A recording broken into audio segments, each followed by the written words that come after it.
So this is going to look at question number 24 on page 86, in which we have two bodies joined by a string. They're pulled up an inclined plane here at 30 degrees. And what we're going to look at is what's the tension in this string, so this F, with a few different scenarios. The body's moved with a constant speed. The body moves up the plane with an acceleration of 2 meters per second squared. And what is the value of F in each case? So let's take a look.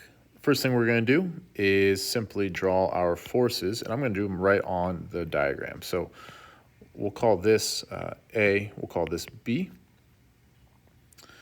And in this case, this would be the force of gravity on A. And we'd have a tension force here. We'd have a normal force. And what we would do is we would break our gravity into its x and y components. So this would be the perpendicular force, and this would be the parallel force on A.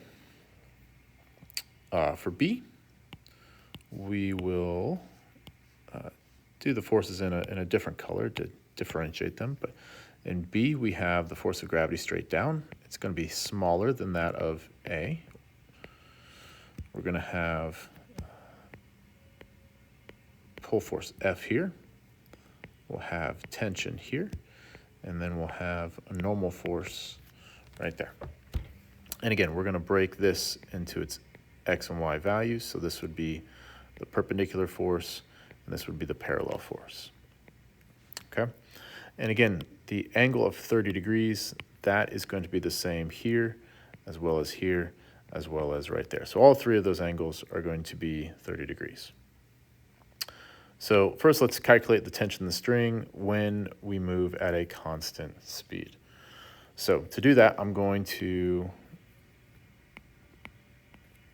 just focus on block A. And so let's kind of redraw it here of just block A. So we have the force of gravity, we have tension, and our normal force. And then we're going to break our gravity into the perpendicular force and the parallel force. And again, that's 30 degrees. So here's what we see. The sum of the forces in the x direction, and what I'm going to do is I'm going to have the positive x direction down the ramp and the positive y direction up the ramp. So the sum of my forces is going to be the force parallel minus the tension equals mass times acceleration in the x. And then the sum of the forces in the y would be the force normal minus my force perpendicular equals mass times acceleration in the y. Now, the thing that we're trying to solve for is we're trying to solve for tension in this case. So I'm just going to focus on the forces in the x direction. What I know is because velocity is constant, so because velocity is constant, we know then that acceleration is 0. So what I can do is I can make my acceleration here 0. And then I can say that my force parallel then is going to equal my tension force in terms of their magnitudes. And so to be able to solve for tension, I simply need to solve for my parallel force. So to do that, I'm going to look here and see, okay, this is the force of gravity is my hypotenuse. My parallel force is the opposite side of my angle. So I'm going to do sine. So the sine, so this is basically to find F parallel. All right, how do I do that? Well, I know the sine of my angle is going to equal the force parallel divided by the force of gravity. And then I'm solving for the force parallel, so I'm going to multiply each side by the force of gravity. And that's going to cancel gravity out on the right-hand side. And then I'm just going to flip mine because we like to look at it like this. Force parallel then equals the force of gravity times the sine of theta.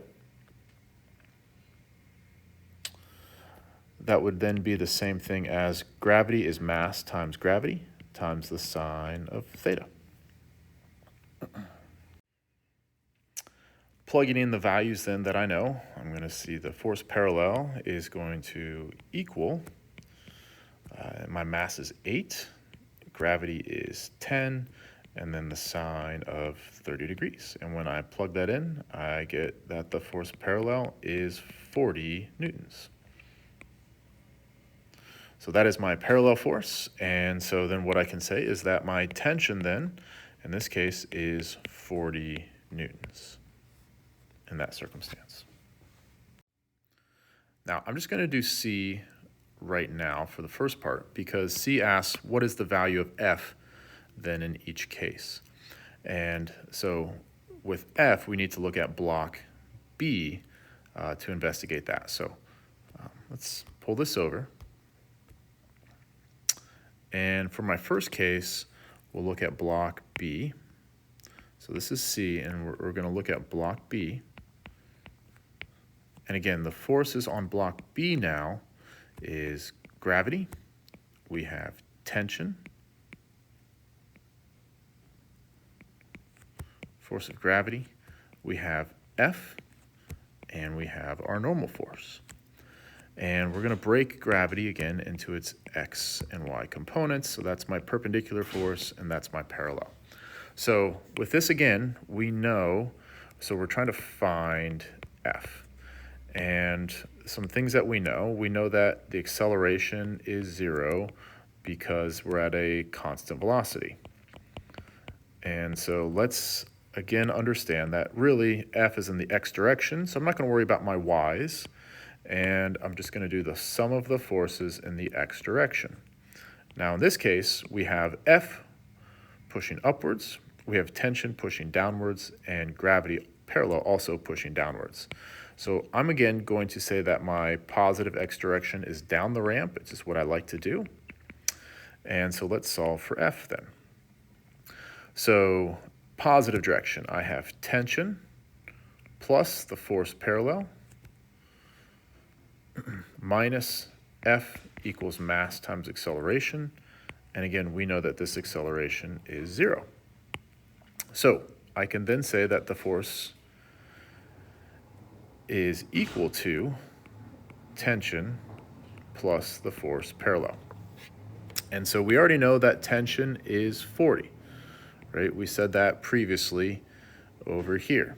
And Newton's third law basically says if block A is getting pulled up at 40, block B must be getting pulled back at 40 newtons the same.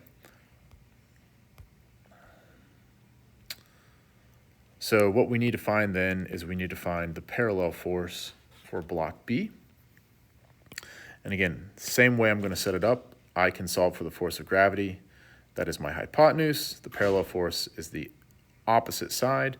And again, I know that this angle here is going to be 30 degrees. So what we'll do is we'll find F parallel. And if I just simply look back, this is what F parallel is going to equal, Fg times the sine of theta. So I already know that. We're not going to work through that again. So we know that this, is, come on, there we go, mg sine theta, which is now going to be 4 times 10 times the sine of 30.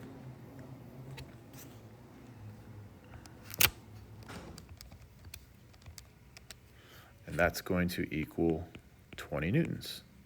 So in this case then, I would figure out that F is going to equal 40 plus 20, which would be equal 60 newtons. So that would be my value of F in that circumstance. And again, that's because I have tension pulling block B downwards at 40, I have gravity pushing down at 20, and F is pulling up at 60, and all those have to cancel out because I'm moving at a constant velocity with 0 acceleration. So let's look at part B then. Part B says, Part B says, now the bodies move up the plane with an acceleration of 2 meters per second squared. Well, what I can do then is I'm going to follow the same process. I'm going to look at block A and set it up so that now my acceleration isn't 0, but instead it is 2. And then we'll be able to look at block B to figure out F. So let's do that together.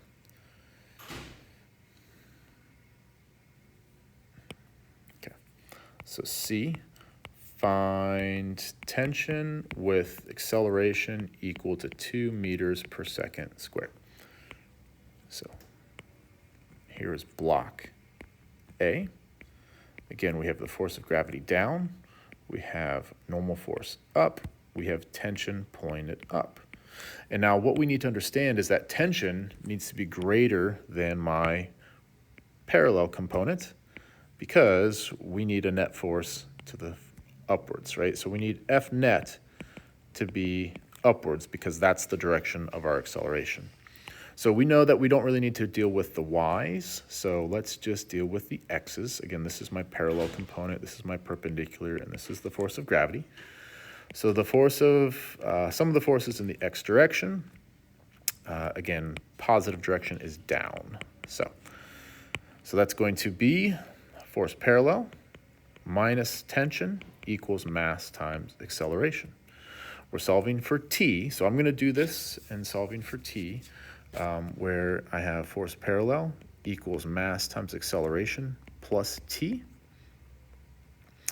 and then force parallel minus mass times acceleration equals t. So that's how I'm going to get t by itself, okay? To do that, then I can plug in my values. We already know what this is. We solved it earlier. That's 40 newtons. I guess you can't see that, but that's 40 newtons, so we know this is 40. We know this is 8, and then we know our acceleration is 2. So plugging our values in, 40 minus 8 times 2 equals t. Oh, actually, you know what?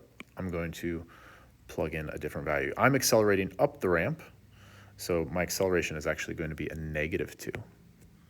-2. So that should make sense there. So -2 because my acceleration is in the negative direction, based on the positive direction being down the ramp, right? And so what we get there is we get 40 minus 16, minus a -16, which gives me a plus. And so my tension then is equal to 56 newtons.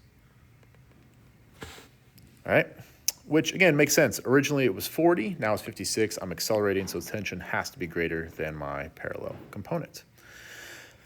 And, oopsie, this was B actually, not C. And let's then slide over and we'll find F in this case. So again, C is find F. And so again, let's look at block B. Gravity broken into perpendicular and parallel. We also have tension is down now, F is up, and normal force is up. And again, our net force has to be in that direction. We're going to say this. Let's just do this actually. Let's say up is now the positive direction. It doesn't matter. We know the value of t is 56. Doesn't matter if it's positive or negative. That's the value of it. So let's do this. The sum of the forces now in the x direction. We have F minus tension minus force parallel equals mass times acceleration. And again, our acceleration is 2, right? So we can say that F then equals mass times acceleration plus t plus F parallel. Plug in my values. This is going to be 4 times positive 2 plus 56 plus 20. So that's going to be 8 plus 56 plus 20, which is going to be, what, 76, 84 newtons. So that's the value of